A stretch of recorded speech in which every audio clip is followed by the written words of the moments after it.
राधे राधे दोस्तों, नमस्कार। कैसे हैं आप? उम्मीद करते हैं कि आप सभी अच्छे होंगे। हम लोग देख रहे थे क्लास 10th का ज्योग्राफी और आज है 15 अगस्त। तो 15 अगस्त की सारी क्लासेज का छुट्टी है, तो एक दो वीडियो आपको मिल जाएगा।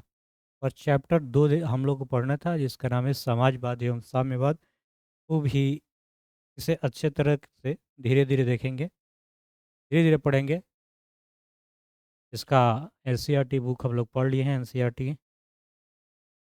अब कर लेते हैं हम लोग नोट्स, और जितना भी इसका क्वेश्चन आंसर है एक बार देख लेते हैं। ठीक है, चलिए स्टार्ट किया जाए। समाजवाद एवं साम्यवाद चैप्टर 2 यही है। लेकिन समाजवाद और साम्यवाद दोनों का उद्देश्य समानता स्थापित करना है। समाजवाद हो या साम्यवाद, तो भी ऐसे विचारधारा होता है जो समाजवाद हो या साम्यवाद। समाजवादी पार्टी नाम से तो लोगों के बीच में समानता हो, ज़्यादा ऊंचता नीचता ना हो, आर्थिक तौर पर, सामाजिक तौर पर, कि कोई बहुत ही ज़्यादा धनी है तो कोई बहुत ज़्यादा ही गरीब है। तो लोगों के बीच में क्या हो, समानता हो, स्थापित करने के लिए ये दोनों वर्ड का इस्तेमाल करते हैं। समाजवाद एवं साम्यवाद दोनों का उद्देश्य ये है कि समानता स्थापित करें। एक व्यक्ति दूसरे व्यक्ति के समान हो। हाँ, एक व्यक्ति जो हो दूसरे व्यक्ति के समान हो, किसी के साथ कोई भेदभाव ना हो, नीच जात पात। ऐसे समाजवाद का यही लक्ष्य रहता है कि ऐसा कोई भेदभाव ही ना हो। अब किसी के सामाजिक और आर्थिक राजनीतिक समानता मिले, सबको आर्थिक, सामाजिक और राजनीतिक क्या मिले, समानता मिले। समाजवाद की उत्पत्ति देखेंगे ध्यान से। समाजवाद की उत्पत्ति, समाजवाद की भावना उद्यम है मूलतः 18वीं शताब्दी में औद्योगिक क्रांति के फलस्वरूप। जब 18वीं शताब्दी में औद्योगिक क्रांति हुआ, इस टाइम से समाजवाद का होना मूलतः उत्पन्न हुआ, या इसके बारे में और ज़्यादा जाना गया। औद्योगिक क्रांति के दौरान पूंजीपतियों और मिल मालिक श्रमिकों विरोधी नीतियों के कारण सभी देश के श्रमिक जीवन नारकीय बन गया था। श्रमिक जीवन जो भी मतलब लेबर कैटेगरी, जो काम करने वाले हैं, मजदूर है ना। औद्योगिक क्रांति के दौरान क्या, पूंजीपति और मिल मालिक हो, जो पूंजीपति है, रुपया पैसा वाला है, मिल मालिक, जो भी मिल मालिक है, जो इंडस्ट्री चला रहा है, तो श्रमिक विरोधी नीतियों के कारण सभी देश के श्रमिक का जीवन क्या हो गया, नरकीय हो गया, दयनीय स्थिति हो गया। नरकीय कहने का तात्पर्य, श्रमिक को कोई अधिकार नहीं था। श्रमिक को कोई अधिकार नहीं था अपनी आवाज़ उठाने के लिए, कि मान लो 8 घंटा काम करना हो, 12 घंटा काम करे, पैसा उतना नहीं मिले, ये सब जो भी कोई अधिकार नहीं था। क्रूर शोषण हो रहा था, शोषण हो रहा था, ठीक है। पूंजीवादी व्यवस्था दिन प्रतिदिन मजबूत होती जा रही थी, और जो पूंजीवादी लोग हैं, जो मिल मालिक है, तो जो पूंजीवादी व्यवस्था है वो दिन पर दिन क्या होती जा रहा था, मजबूत होती जा रहा। आप जनरल तौर पे भी सोच सकते हैं, जिसके पास ज़्यादा पैसा रहता है ना, तो उसके पास ही पैसा आता रहता है, क्योंकि उसके पास बहुत सारी अ, और भी आय करने का स्रोत हो जाता है, बिजनेस करने या कहीं लगाने का। और जो गरीब रहता है दिन प्रतिदिन हर कम होता है गरीबी में ही। तो पूंजीवादी व्यवस्था दिन प्रतिदिन क्या हो रही, मजबूत होती जा रही थी। और जो भी ये मजदूर लोग हैं, जो काम करने वाले लोग हैं, उनका शोषण हो रहा था। श्रमिक की आर्थिक स्थिति तेजी से पतन हो रहा था। जो भी श्रमिक लोग हैं, रुपया पैसा, आर्थिक स्थिति मतलब रुपया पैसा स्थिति क्या हो रही थी, तेजी से पतन हो रही थी, कम हो रही थी, बिगड़ रही थी, खराब हो रही थी। सभी कारणों के कारण समाजवाद की उत्पत्ति हुई। ये सभी कारण हैं समाजवाद उत्पन्न होने। मोटा मोटी बात समझ गए होंगे। तो अपनी भाषा में, जिस भाषा में आप ऐसे लिखना चाहते हैं वैसे लिखेंगे, है ना। भोजपुरी, हिंदी, इंग्लिश। आर्थिक दृष्टि से समाजवाद विभाजन दो वर्गों में होगी। आर्थिक दृष्टि मतलब रुपये पैसे की दृष्टि से श्रमिक विभाजन जो है वो दो वर्गों में हो गया। एक हो गया पूंजीपति वर्ग, और दूसरा क्या हो गया, श्रमिक वर्ग। तो पूंजीपति वर्ग, इस समय श्रमिक जगत का आर्थिक दुर्दशा और सामाजिक पतन स्थिति से गुजर रहा था। उसी श्रमिक को कुछ महत्वपूर्ण राष्ट्रभक्तों, विचारों और लेखकों का मार्गदर्शन प्राप्त हुआ। व्यक्तियों ने सामाजिक और आर्थिक क्षेत्र में एक नवीन विचारधारा का प्रतिपादन किया, इस समाजवाद के नाम से जाना जाता है। कार्ल मार्क्स के पहले समाजवाद को यूटोपियन समाजवाद तथा कार्ल मार्क्स के बाद के समाज को वैज्ञानिक समाजवाद के नाम से जाना जाता है। यूटोपियन समाजवाद के जनक सेंट साइमन, वैज्ञानिक समाजवाद के जनक कार्ल मार्क्स थे। ये दोनों बात याद रखेंगे, कोई ज़्यादा याद नहीं रखना है, बस आपको बस पढ़ते रहना है। चलिए, समाजवाद और साम्यवाद में अंतर। अच्छा, अंतर लिखना हो तो कैसे लिखेंगे? आइए देख लेते हैं समाजवाद और साम्यवाद में अंतर। तरह से आप अंतर लिख सकते हैं। एक तरफ लिखेंगे समाजवाद, समाजवाद, और एक तरफ लिख लेंगे साम्यवाद। समाजवाद का महत्व दिया जाता है। समाजवाद को क्या दिया जाता है? महत्व दिया जाता है। साम्यवादी राज्य को समाप्त करना चाहते हैं। राज्य द्वारा शोषण करने वाले को बल मिलता है। ठीक है, आवाज़ क्लियर है? समाजवाद में असमानता को कम करके समानता स्थिति की बात करता है। साम्यवादी कहते हैं कि इन दोनों वर्गों के संघर्ष जरूर होगा, और जिस दिन संघर्ष क्रांति कर जाएगा तभी शोषित वर्ग रुकेगा। शोषित वर्ग इसलिए जीतेगा क्योंकि शोषित वर्ग बहुत ही अधिक संख्या में होते हैं। आप भी ये जनरल तौर पे सोच सकते हैं कि जो मजदूर लोग हैं, लेबर कैटेगरी है, या काम करने वाले लोग हैं, लेबर कैटेगरी ना कहते हो, तो वो लोग की संख्या ज़्यादा है और पूंजीपतियों की संख्या कम है, गिने चुने, है ना? शोषण करने वाले लोग किस क्या है, कम है। जब शोषित जीत जाएंगे तब समानता आएगी। और तीसरा पॉइंट इस तरह से लिख सकते हैं, असमानता को दूर करने के लिए राज्य को उपयोगी माना जाता है। आर्थिक स्थिति में समानता हो। और चौथा है कि ऐसा माना जाता है कि राज्य की समाज समानता लाने के लिए महत्वपूर्ण भूमिका निभा सकता है। आवश्यकता के अनुसार वेतन पर जोर, इस तरह से दोनों लिख सकते हैं। अब हम देखेंगे यूटोपियन समाजवादी। तो प्रथम यूटोपियन समाजवादी, जिसे समाजवादी विचारधारा के विकास में महत्वपूर्ण भूमिका निभाई, एक फ्रांसीसी विचारक सेंट साइमन थे। कौन थे? Saint Simon. उसका मानना था कि राज्य एवं समाज को इस ढंग से संगठित करना चाहिए कि लोग एक दूसरे का शोषण करने के बदले मिलजुल कर प्रकृति का दोहन करें। प्रत्येक को उसकी क्षमता के अनुसार तथा प्रत्येक को उसके कार्य के अनुसार वेतन मिलना चाहिए। फ्रांस से बाहर सबसे महत्वपूर्ण यूटोपियन चिंतक ब्रिटिश उद्योगपति रॉबर्ट ओवन था। ठीक है, फ्रांस से बाहर जो सबसे महत्वपूर्ण यूटोपियन चिंतक ब्रिटिश उद्योगपति था, का नाम रॉबर्ट ओवन था। आइए और आगे बढ़ते हैं। अगला जो पॉइंट पढ़ना है वो कार्ल मार्क्स के बारे में। ये क्लास 10th के लिए तो महत्वपूर्ण होगा ही, जनरल कंपटीशन के लिए पीपीएससी, जो भी हमारे दोस्त शिक्षक का भी तैयारी कर रहे हैं, जिनका एसएसटी में काम है, तो इसको देख सकते हैं, इस बात को ध्यान से। आप सभी नोट्स लिख सकते हैं, व्हाट्सअप नंबर पे आप कर लीजिएगा संपर्क, वीडियो के डिस्क्रिप्शन में मिल जाएगा, या आप कमेंट कर लीजिएगा, कहीं भी आप खोजना चाहें तो मिल सकता है। ये कार्ल मार्क्स का जो जन्म हुआ था 5 मई 1818 ईस्वी, जर्मनी के राइन प्रांत ट्रियर नगर के यहूदी परिवार में हुआ था। कैसे परिवार में? यहूदी परिवार में।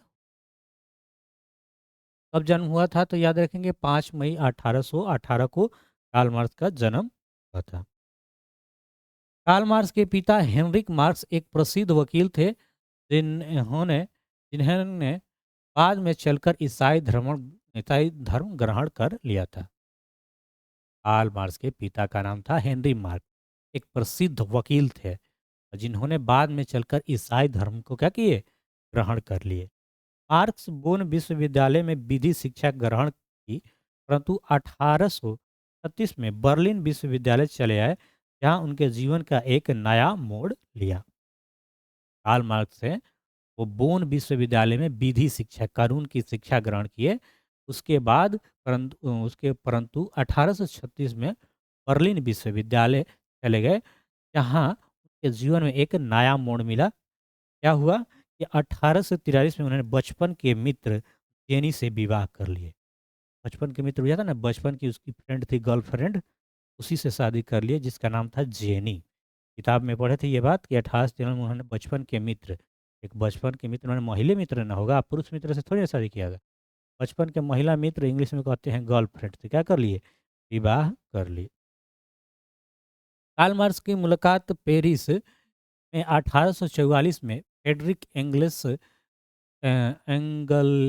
से हुई, जिससे जीवन भर उसकी गहरी मित्रता बनी रही।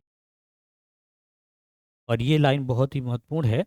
मार्क्स ने 1867 में दास कैपिटल नामक पुस्तक की रचना की, जिसे समाजवादियों का बाइबल कहा जाता है। एक साथ दो क्वेश्चन की क्या बोलते हैं, दास कैपिटल किसने लिखा? तो याद रखेंगे कार्ल मार्क्स। समाजवाद का बाइबल किसे कहा जाता है? ये भी आप याद रखेंगे। किसको? समाजवाद के बाइबल किसे कहते हैं? दास कैपिटल को कहते हैं। ये बिल्कुल आप इस बात को याद रखिए। कोई दिक्कत नहीं होना चाहिए। आगे बढ़ते हैं। कार्ल मार्क्स के 5 सिद्धांत दिया। द्वंद्वात्मक सिद्धांत, भौतिकवाद का सिद्धांत, वर्ग संघर्ष का सिद्धांत, इतिहास का भौतिकवादी व्याख्या, मूल्य एवं अतिरिक्त मूल्य सिद्धांत, राज्यहीन एवं वर्गहीन समाज की स्थापना। कार्ल मार्क्स के अनुसार अऐतिहासिक चरण है।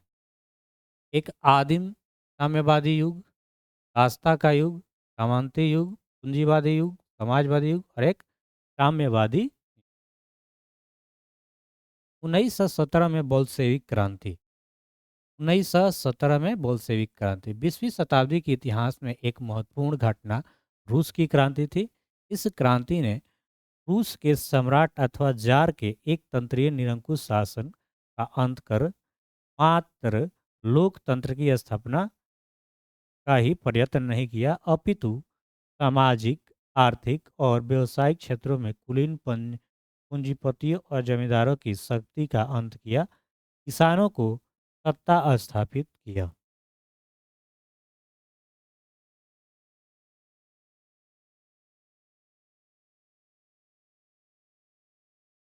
अब देखेंगे 1917 की बलशेवी क्रांति के कारण क्या क्या है। जार की निरंकुशता एवं अयोग्य शासन, कृषकों की दयनीय स्थिति, मजदूरों की दयनीय स्थिति, औद्योगिकरण की समस्या, रूसीकरण की नीति और विदेशी घटनाओं का प्रभाव।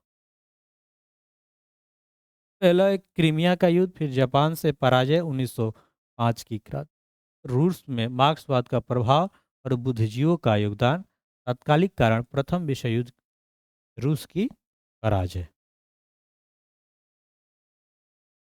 अगला हम पढ़ेंगे रूस की क्रांति, खूनी रविवार।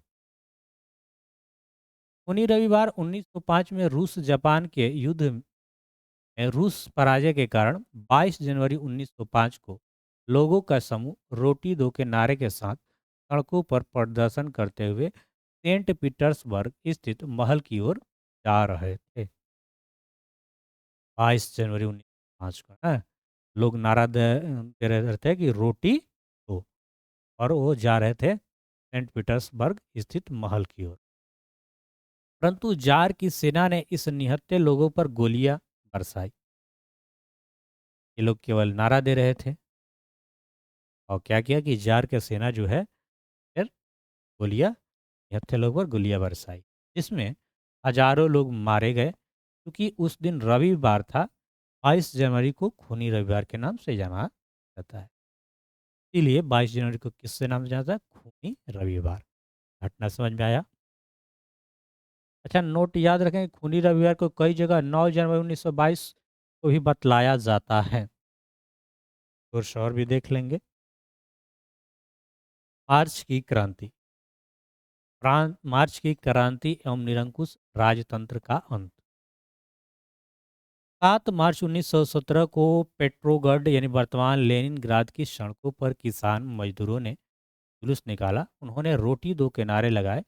अगले दिन 8 मार्च कपड़े मिलों, महिला मजदूरों ने बहुत सारे कारखाने में रोटी की मांग करते हुए हड़ताल का नेतृत्व किया, जिसमें अन्य मजदूर भी शामिल हो गए। जुलूस में लाल झंडों की भरमार थी। जब सेना की एक टुकड़ी से भीड़ पर गोली चलाने के लिए कहा गया, तो उसने विद्रोह कर दिया। सैनिकों का विद्रोह बढ़ता गया। अतः विवश होकर 12 मार्च 1917 को जार ने गद्दी त्याग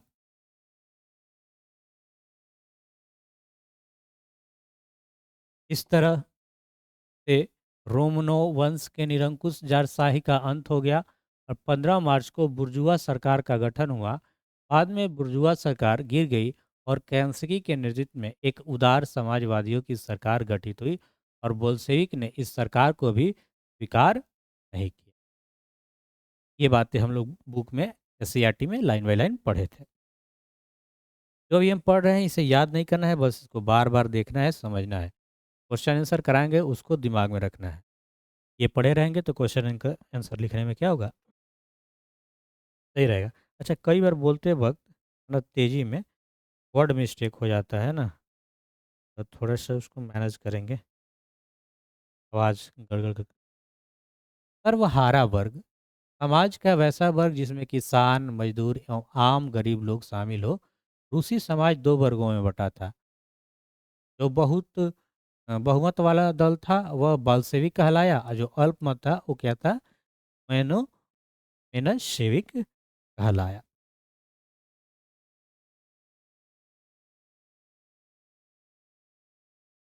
बोल्शेविक। इसी समय लेनिन का उदय हुआ। जार सरकार ने लेनिन का निर्वासित कर दिया था। जब रूस ने मार्च 1917 की क्रांति हुई तब वह जर्मनी की सहायता से रूस पहुंचा। तब रूस की जनता उत्साह बढ़ गया। लेनिन ने घोषित किया कि रूस क्रांति पूरी नहीं हुई, अतः एक दूसरी क्रांति अनिवार्य है। लेनिन ने 3 नारे दिए, भूमि, शांति और रोटी। लेनिन ने बल प्रयोग द्वारा करेंसी की सरकार को उलट देने का निश्चय किया। सेना और जनता दोनों उसका साथ दिए। 7 नवंबर 1917 को बोल्शेविक पेट्रोगाद रेलवे स्टेशन, बैंक, डाकघर, टेलीफोन केंद्र, कचहरी, अन्य सरकारी भवनों पर अधिपत्य कर लिया। ये आवाज़ में कुछ गड़बड़ी लग रहा है क्या, बताइएगा। हमको लग रहा है कि स्लो आवाज़ आ रहा है, तो 0 0 कर देते हैं। आवाज़ सही आना चाहिए, अब तेज़। हाँ, देखते रहना है, जब आवाज़ ना आए तो बताना है। ओ राधे राधे। तो करेंसी की रूस छोड़कर क्या हो गया, भाग गया। जब भाग गया तो क्या हुआ, इस प्रकार रूस की महान बलशेविक क्रांति, इसे अक्टूबर की क्रांति भी कहते हैं, संपन्न हुई। सत्ता पर कब्जा करने के पश्चात लेनिन जर्मनी के वेस्ट्रोलिटोवस्क की संधि की तथा प्रथम विश्व युद्ध से बाहर हो गया। इसी समय रूस में गृह युद्ध की समस्या भी उत्पन्न हुई, जिसे अमेरिका, जापान, ब्रिटेन, फ्रांस हस्तक्षेप करते हुए सोवियत रूस पर आक्रमण कर दिए। विदेशी हमलों के रूस को बचाने के लिए ट्रास्टकी के नेतृत्व में एक विशाल लाल सेना गठित की गई। लाल सेना के फलस्वरूप विदेशी हमले किए गए। दूसरी तरफ आंतरिक विद्रोहियों को दबाने के लिए चेका नामक पुलिस का संगठन किया। पूछेगा कि चेका क्या था, एक पुलिस संगठन था। यह अचानक छापा मार कर विद्रोहियों को गिरफ्तार कर लेती थी और इस तरह लेनिन आंतरिक विद्रोह को दबाने में सफल रहा। रूस के क्रांति में लेनिन की भूमिका आगे पढ़ेंगे। आइए देखते हैं। ये वीडियो लंबी होगी, घबराना नहीं है, क्योंकि टाइम आज मिला है तो जितना से ज़्यादा हो उतना हो जाए, क्योंकि टाइम बहुत ही महत्वपूर्ण है आपके लिए और हमारे लिए भी। लेनिन एक शक्तिशाली केंद्रीय सत्ता की स्थापना की। सन 1918 में विश्व का पहला समाजवादी शासन स्थापित करने वाला देश रूस का नया संविधान बनाया गया। इसके द्वारा रूस का नाम सोवियत समाजवादी गणराज्यों का समूह यूएसएसआर के रूप में परिवर्तित किया गया। लेनिन के नए संविधान द्वारा 18 वर्ष से अधिक उम्र वाले वैसे सभी नागरिक का मताधिकार प्रदान किया गया। बैंकों, परिवहनों, रेलवे राष्ट्रीयकरण किया गया। शिक्षा पर चर्चा का अधिकार समाप्त कर उसका राष्ट्रीयकरण कर दिया गया। लेनिन ने बोल्शेविक दल का नया नाम बदलकर साम्यवादी दल कर दिया और लाल रंग के झंडे पर हंसुए और हथौड़े से सुशोभित कर देश का राष्ट्रीय झंडा तैयार किया गया। उसके बाद यह झंडा साम्यवाद का प्रतीक बन गया। इसने बड़े भूस्वामियों की भूमि किसानों के बीच पुनर्वर्तित किया गया। लेनिन ने 1921 में नई आर्थिक नीति की घोषणा किया।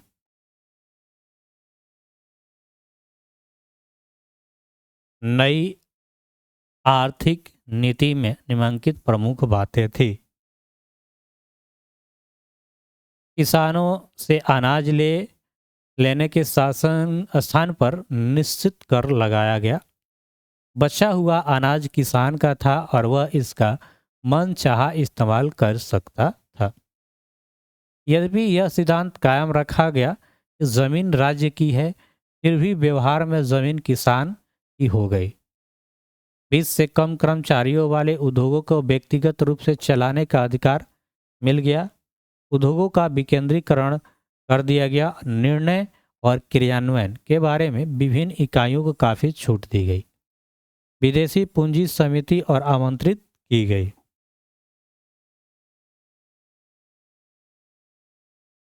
व्यक्तिगत संपत्ति जीवन बीमा भी राजकीय एजेंसी द्वारा शुरू किया। विभिन्न स्तरों पर बैंक खोले गए और ट्रेड यूनियन अनिवार्य सदस्यता समाप्त कर दी गई। स्टालिन। अब पढ़ेंगे स्टालिन के बारे में। 1924 में जब लेनिन की मृत्यु हुई तो उत्तराधिकारी की समस्या खड़ी हुई। 1924 में क्या हुआ कि लेनिन की मृत्यु हो गई तो उत्तराधिकारी होना चाहिए, उसका कोई अधिकारी होना चाहिए जो उसका पदवी ग्रहण करे। विभिन्न समूहों को अलग अलग नेताओं के बीच सत्ता के लिए गंभीर संघर्ष चल रहे थे। इस संघर्ष में स्टालिन की विजय हुई। किसकी विजय हुई? स्टालिन की। 1929 में ट्रास्टकी और निर्वासित कर दिया गया और 1930 के दशक में लगभग वे सभी नेता खत्म कर दिए जिन्होंने क्रांति में और उसके बाद महत्वपूर्ण भूमिका निभाई थी। राजनीतिक लोकतंत्र तथा भाषण प्रेस की स्वतंत्रता स्टालिन द्वारा नष्ट हो गई और पार्टी के अंदर भी मतभेद को बर्दाश्त नहीं किया जाता था। स्टालिन एक कम्युनिस्ट पार्टी का महासचिव था। स्टालिन क्या था? कम्युनिस्ट पार्टी का महासचिव। और 1953 में अपनी मृत्यु तक तानाशाही व्यवहार करता रहा। रूस की क्रांति का प्रभाव। रूस की क्रांति का प्रभाव क्या क्या पड़ा? इस क्रांति के पश्चात श्रमिक अथवा सर्वहारा वर्ग की सत्ता रूस में स्थापित हो गई तथा इसने अन्य क्षेत्रों में भी आंदोलन को प्रोत्साहन दिया। रूसी क्रांति के बाद विश्व विचारधारा के स्तर पर दो खेमों विभाजित हो गया। साम्यवादी विश्व एवं पूंजीवादी विश्व के। इसके पश्चात यूरोप भी दो भागों में विभाजित हो गया, पूर्वी यूरोप एवं पश्चिमी यूरोप। धर्म सुधार आंदोलन के पश्चात और साम्यवादी क्रांति से पहले यूरोप में वैचारिक आधार पर इस तरह विभाजन नहीं देखा गया था।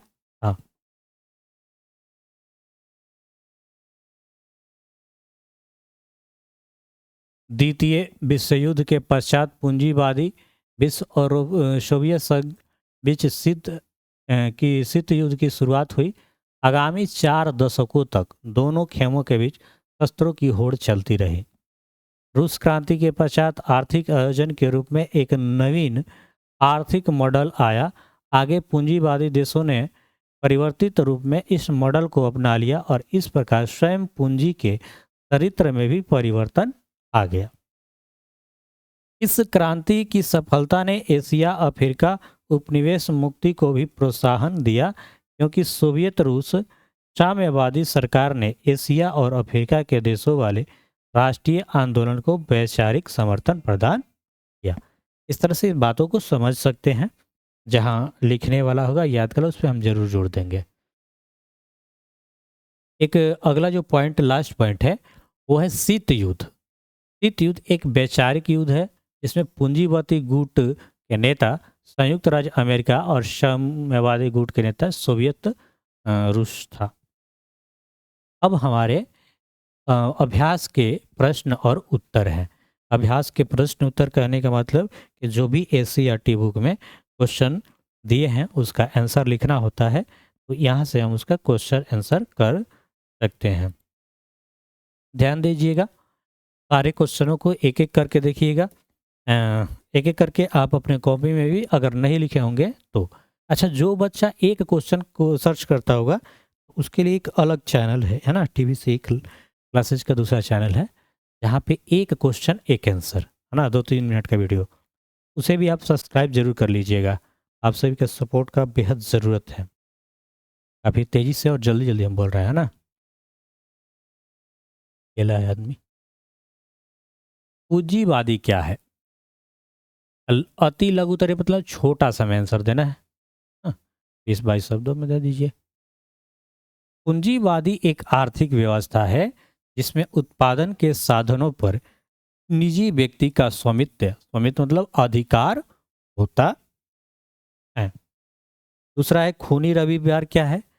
अभी हम लोग पढ़े थे खूनी रविवार 22 जनवरी, तो कैसे हुआ था, और कहीं कहीं 9 जनवरी भी मिला है, कहीं कहीं 22 जनवरी।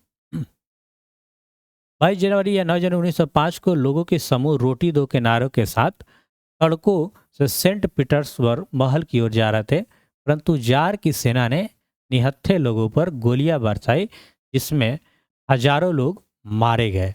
और इस दिन रविवार था, इसलिए उसे खूनी रविवार कहते हैं या लाल रविवार के नाम से भी जाना जाता है। कई ठहीं आपको मिलेगा ये 22 जनवरी भी, इसे आप देख लीजिएगा, जो अब बुक ही कह रहा है ऐसे है दोनों में। अक्टूबर क्रांति क्या है? अक्टूबर क्रांति 7 नवंबर 1917 को बोल्शेविक ने पेट्रोगार्ड रेलवे स्टेशन, बैंक, डाकघर, टेलीफोन केंद्र, कचहरी, अन्य सरकारी भवनों पर अधिकार कर लिया। करेंसी की रूस छोड़कर भाग गया। इसे अक्टूबर क्रांति कहते हैं। सर्वहारा वर्ग किसे कहते हैं? तो देखेंगे सर्वहारा वर्ग समाज का वैसा वर्ग जिसमें किसान, मजदूर, आम गरीब लोग शामिल हो उसे सर्वहारा वर्ग कहते हैं। क्रांति से पूर्व रूसी किसानों की स्थिति कैसी थी? 1861 ईस्वी में जार अलेक्जेंडर द्वितीय के द्वारा कृषि दासता समाप्त कर दिया गया। फिर भी उससे किसानों की स्थिति में कोई सुधार नहीं था। उनके खेत बहुत छोटे थे जिन पर वे पुराने ढंग से खेती करते थे। उनके पास पैसा भी नहीं था तथा काम का दबाव भी नहीं था। किसानों के पास क्रांति के सिवा कोई चारा न था। अब देखेंगे हम लघु उत्तरीय प्रश्न। पहले अति लघु उत्तरीय, अब देखेंगे लघु उत्तरीय। रूसी क्रांति किन्हीं दो कारणों का वर्णन करें। रूसी क्रांति किन्हीं दो कारण निम्नलिखित है। पहला, जार की निरंकुशता, अयोग्य एवं शासन। 1917 ईस्वी में रूसी राजतंत्र छोड़ने के लिए तैयार नहीं था। उसे लोगों की सुख दुख का चिंता नहीं था। जार ने जो अफसरशाही व्यवस्था बनाई थी जिससे लोगों में असंतोष बढ़ता चला गया। मजदूरों की दयनीय स्थिति, दूसरा पॉइंट लिख सकते हैं, मजदूरों की दयनीय स्थिति। मजदूर की दयनीय स्थिति थी। रूस में मजदूरों की स्थिति कमजोर थी। उन्हें कम अधिक करना पड़ता था। हाँ, काम अधिक करना पड़ता था, ठीक है। और उनकी जो मजदूरी थी वो काफ़ी कम थी। उन लोगों के पास कोई राजनीतिक अधिकार न था। मजदूरों की किस तरह से दयनीय स्थिति थी कि रूस में मजदूरों की स्थिति कमज़ोर थी। उन्हें काम अधिक करना पड़ता था और उनकी मजदूरी क्या थी? कम थी। काम ज़्यादा कराइए और पैसा कम दे दीजिए, मजदूरी कम दीजिए, तो कैसे होगा? ये हो गया उनकी दयनीय स्थिति। रूसी करण की नीति क्रांति के हेतु कहाँ तक उत्तरदायी थी? रूस में मुख्यतः स्लाव जाति के लोग रहते थे। इसके अलावा फिन, पोल, जर्मन, यहूदी जाति के लोग भी थे। वे लोग भिन्न भिन्न भाषा बोलते थे।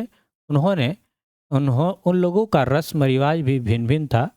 रूस के शासक जार निकोलस द्वितीय द्वारा रूसीकरण की नीति जारी की गई। सभी लोगों पर रूसी भाषा, शिक्षा और संस्कृति लादने का कोशिश किया गया। इसके अल्पसंख्यकों में हलचल मच गई, इसलिए इनके पास क्रांति के अलावा कोई चारा नहीं था।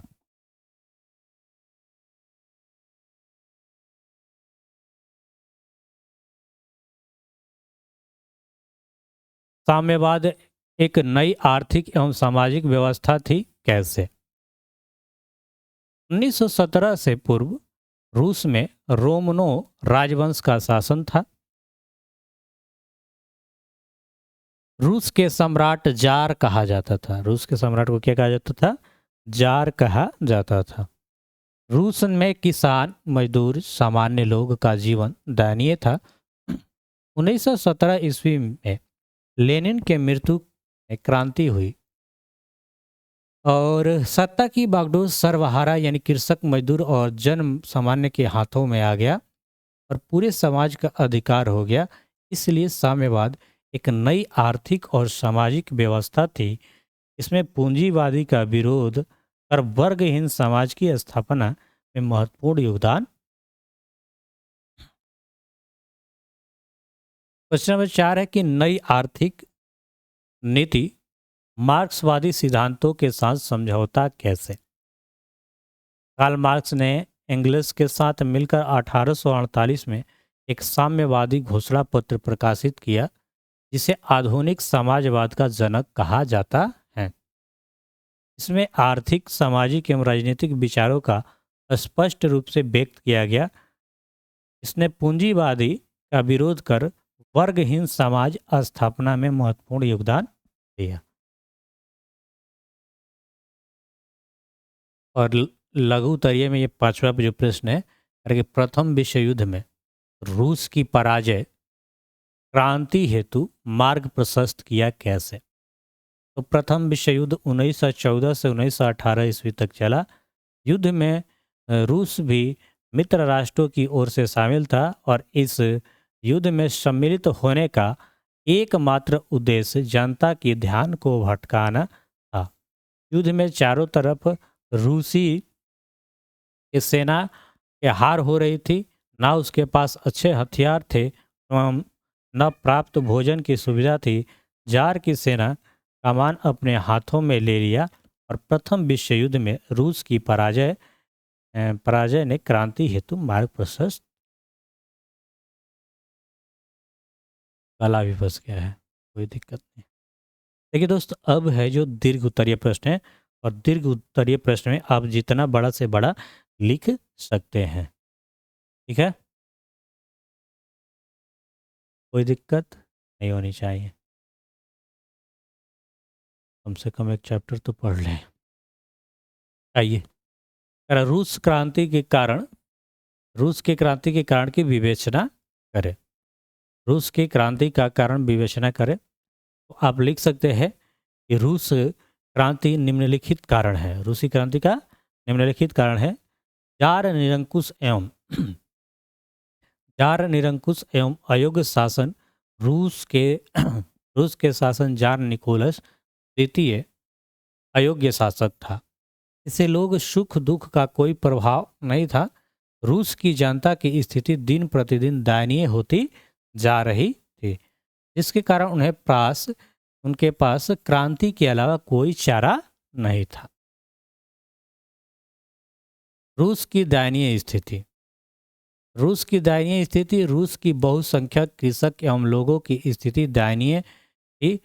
दयनीय बोझ दबे थे। किसानों के पास क्रांति के सिवा कोई चारा नहीं था।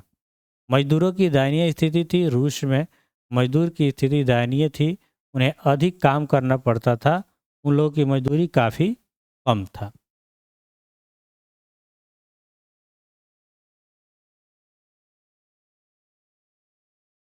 औद्योगिकरण की समस्या। औद्योगिकरण की समस्या। रूस औद्योगिकरण पश्चिमी पूंजीवादी से भिन्न था। क्षेत्रों में महत्वपूर्ण उद्योग बहुत कम था, जो आर्थिक शोषण को बढ़ावा दे रहे थे। रूसीकरण की नीति। जार निकोलस द्वितीय द्वारा जारी की गई रूसीकरण की नीति से परेशान था। जार ने देशों के सभी लोगों पर रूसी भाषा, शिक्षा और संस्कृति लादने का प्रयास किया।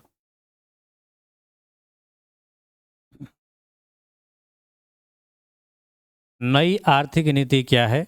लेनिन ने 1921 ईस्वी में नई नीति की घोषणा की, जिससे नई आर्थिक नीति कहा जाता है। यह नीति मार्क्सवाद मूल्यों से कुछ हद तक समझौता करना पड़ा। नई आर्थिक नीति निम्नलिखित में प्रमुख बातें थी। पहला, किसानों से अनाज लेने की स्थान पर एक निश्चित कर लगाया गया।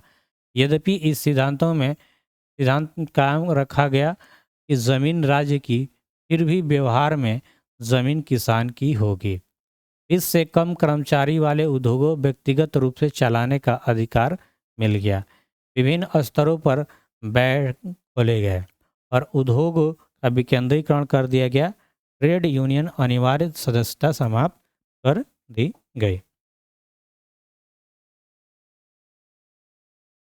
रूसी क्रांति के प्रभाव का विवेचना करें। क्रांति के पश्चात सर्वहारा वर्ग सत्ता रूस में स्थापित हुई। बहुत से क्षेत्रों में आंदोलन प्रोत्साहन दिया। दूसरा पॉइंट लिखते हैं कि साम्यवादी विश्व एवं पूंजीवादी विश्व यूरोप की दो भागों में विभाजित हो गया। इस तरह विभाजन नहीं देखा गया था। और तीसरा पॉइंट लिखते हैं, द्वितीय विश्व युद्ध के पश्चात पूंजीवादी विश्व तथा सोवियत रूस के बीच शीत युद्ध शुरू हो गई। बाद में पूंजीवादी देशों ने भी परिवर्तित रूप से मॉडल अपना लिया और पूंजीवाद में भी परिवर्तन आ गया। और 5वां पॉइंट इस तरह से लिखते हैं कि सोवियत रूस की साम्यवादी सरकार ने एशिया और अफ्रीका के देशों में होने वाले राष्ट्रीय आंदोलन का प्रोत्साहन किया। कार्ल मार्क्स के जीवन एवं सिद्धांत का वर्णन करें।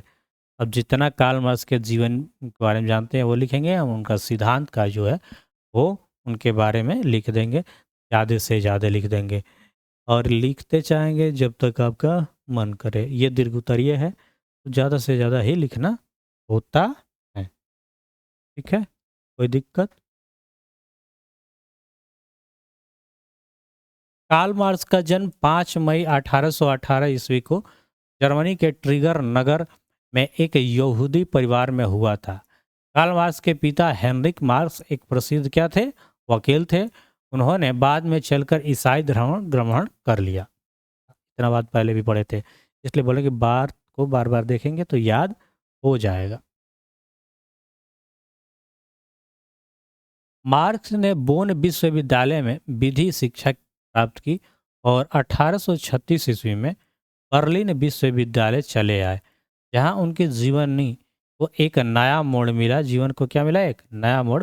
1843 में उसने बचपन की मित्र जेनी से विवाह किया। राजनीतिक एवं सामाजिक इतिहास और मॉन्टेस्क्यू तथा दूसरे विचारों के ग्रहण किया।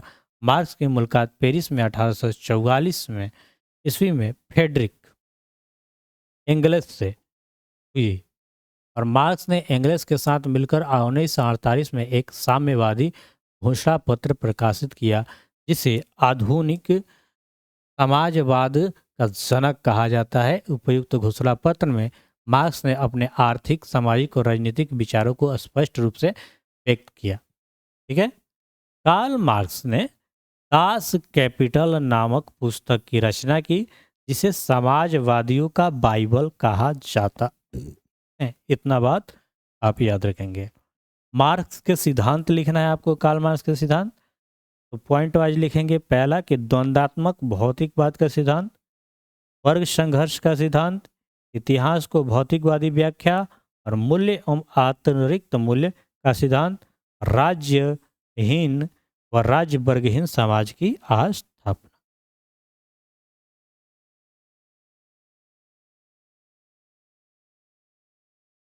पांचवा क्वेश्चन है कि यूटोपियन समाजवादी विचार को वर्णन करें।